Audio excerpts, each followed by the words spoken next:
Hi, I'm Louise Krikorian, and this is Shaping Our Story, where I talk with exemplary leaders about their passion, purpose, and perseverance to encourage you to thrive. Today, our guest, Jeanne B. de Sainte Marie, a Franco American artist and author-illustrator based in France, has been praised for her Caldecott Award quality watercolor paintings and animation drawings in the app A Word's a Bird. Her talent comes from her passion for nature, illustration, and creative expression, along with her insights on perseverance, artistic purpose, and the courage to let go. From children's books, magazines, and exhibitions across the U.S. and Europe, Jeanne B. de Sainte Marie reveals how childhood influences, family, and the natural world shaped her signature style and enduring creative voice. Well, hello, Jeanne B. de Sainte Marie. Thank you so much for meeting me here all the way from Provence, France. Thank you, Louise. I'm happy to be here. Yes, it's been a while since we've met. We met in 2003 in Paris. We were both at a workshop for the Society of Children's Book Writers and Illustrators International. And I was really just so happy to meet you there and learn about your books. I still have some of your books here with me. And I've been wanting to do this for quite some time. So I know that you were born in the United States, but I met you in Paris when you were living there because you married a Frenchman. But you also have a background of your ancestors are French Canadian. Exactly. Yes, but you were born in Michigan in the Great Lakes region, and you got your fine arts degree from the University of Michigan in Ann Arbor, but then you Mhm. completed your studies at a school in Paris. What's the name of that school? It's called the École Nationale des Arts Décoratifs. Well, Okay. it's École Nationale Supérieure des Arts Décoratifs. Okay. Yeah, it's also called ENSAD for short. All right. And then you had a career in automotive color and materials design, both in the United States and in Europe, but you decided to settle in France. That's right. Yes, I met my husband when I was doing automotive design in France because I had been sent over to work in France from Detroit. Okay. Then you have a book that's called A Word's a Bird, which the school library journal selected to create an app, which is you illustrated the animation drawings. And then for that work, that won the Best of 2013 list and highlighted as the Caldecott Award quality. Yes, exactly. It was a collection of poetry written by Aurel Protopopescu, who is an American author and poet. And it was originally conceived as an app. We would love someday to make a physical paper book out of it, but for the moment, it has only been published as an app, which is unfortunately no longer on the App Store, but Mm. it received a lot of recognition for this project. It was Hmm. done with a French startup in Paris and it represented hours and hours of animation work. And And it's beautiful, and I will include the link to that in the thank show you. notes. Mhm. But your work is also exhibited and published on both sides of the Atlantic, so in the U.S. and then also through in Europe, and you're in the collection of the Bibliothèque Fournet in Paris, Art and Graphic Design Library, and the Mazza Museum at the University of Findlay in Ohio. And you're also currently exhibiting your paintings in Provence, France, which is where you are right now in your studio. So, of all of these pursuits, what would you say is your passion or greatest interest? My passion is that I have a lifelong attachment to the natural world and to the small formative moments that shape creative vision. And I've been thinking a lot about this lately because my mother died recently, January, and I remember the hours I spent in childhood watching her tend her garden. And I think all that time I spent watching her, I was learning without knowing about patience, care, subtle relationships between form, color, and light. Also, picture poetry and picture books played an equally important role because my mother used to read to me a lot. Um, in part, and I think that this opened a path towards seeing landscape uh, as an emotional space as well as a physical space. She used to read to me a lot from A Child's Garden of Verses, and I memorized Mm, by heart the poem mm, My Shadow. And to this day, I love shadows, and my favorite time of day is when the shadows are long. And also, all my subject matter came from my mother, and I think this love of gardens because my favorite subject matter are flowers, trees, gardens, mhm. landscapes. And about gardening, I think it requires an aesthetic eye and patience and a lot of care. But I must say that I'm not passionate about garden as much as I love gardens. But I am passionate about drawing and painting. Well, first, I want to say I'm so sorry about your mom's and your Thank you. loss. Yeah. So you started drawing and illustrating when you were young. Mhm. Who would you say was the first person who inspired you? I think it was probably my father because my father loved to make things and I love to make things. My father worked at Chrysler Corporation as an engineer in the design department doing the technical development for materials. Mm-hmm. And but he built the first house that our family ever lived in with a wooden structure. He sent away for the plan and the instructions from the magazine Popular Mechanics. Once a year, they had a number, an issue about um, building a house, building houses. And then he started to build furniture. And then later on, he bought a lathe and he made beautiful bowls. He made wooden toys for our children. And my father also, when I was in grade school, took me to the studio of a man he worked with who was a designer or a stylist at the time, they call him. Mm-hmm. He also, his name was Dudley Smart. And Dudley Smart gave me my first paintbrushes and a box of pastels. Oh my And goodness. so that was important to me. Mm-hmm. But I think it really is about the fact that my father loved to make things. And I used to like the samples he would bring home, I would cut them up and make doll houses. I would make landscape architecture in the sandbox. I was always making things as a kid and drawing, of course, and painting. That's wonderful. What a beautiful environment. You're in your mother's garden, you're in nature, and then your father is nurturing this. Mm. You probably have it in your genes too, because it's part of your DNA is to be artistic since your Yes, and I'm father. fortunate to have been encouraged by my parents too. Yes, very much so. Mm. What would you say is your purpose with your work? My purpose, I would say it comes from a deeply felt sense of wonder about the world, and also about admiration for the ingenuity of creative people like architects, designers, craftspeople, gardeners.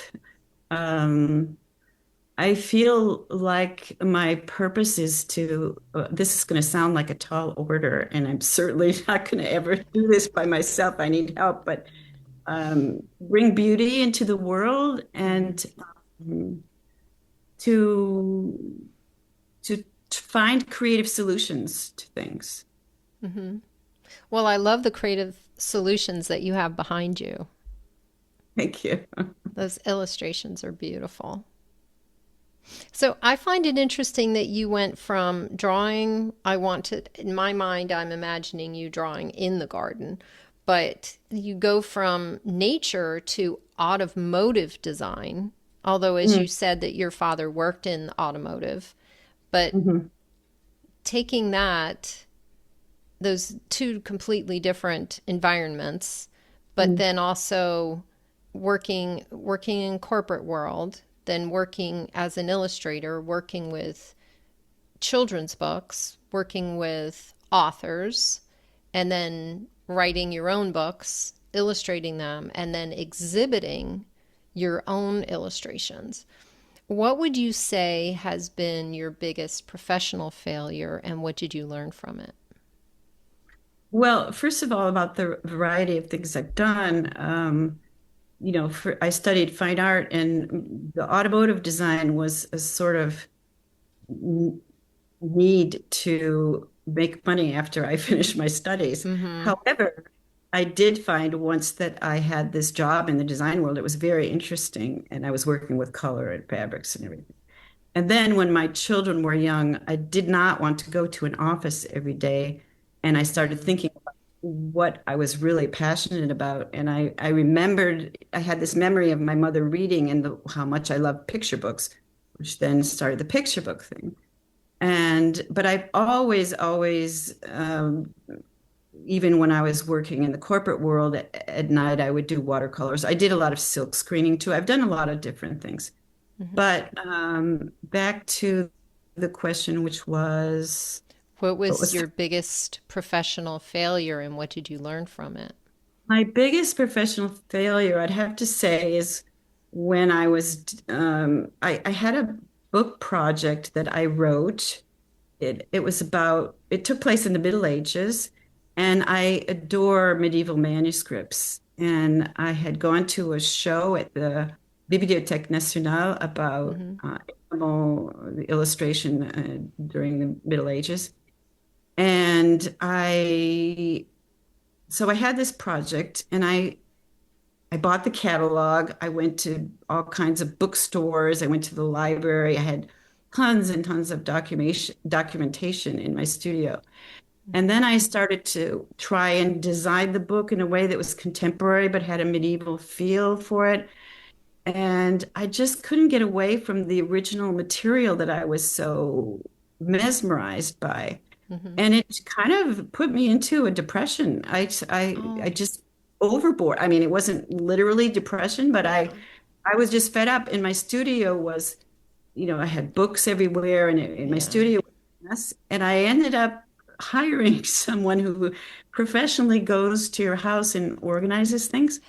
When she came into the studio, I had told her what I just told you, and she said, "You have to Right. get those books away from your drawing. Yes. It's blocking you." Yes. And Yeah. so I did that, and then I said to myself, "Okay, I'm never going to write or illustrate another book in my life." And I Mm-hmm. went off. I started doing yoga, and I just put the project aside. Good. And the lesson from that, obviously, is learn to let go. you know, which I wasn't Mm. ready to do because I really wanted to finish this project and send it out to an editor, but Mm-hmm. it wasn't working, and I needed to let go, and that was the lesson. Mm. And That's wonderful. That really speaks to perseverance, and it's important to know when to let go. yes. Really is. So that's a wonderful lesson. Would you say that what you do comes easy to you or comes naturally? Well, I would say it comes naturally because I've been doing it for since childhood, but I Mm-hmm. would not say it's always easy.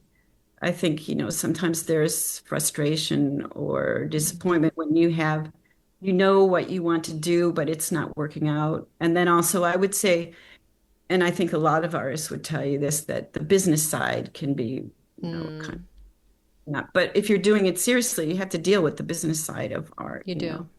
Yeah. Mm. Do you give up when things are hard? No.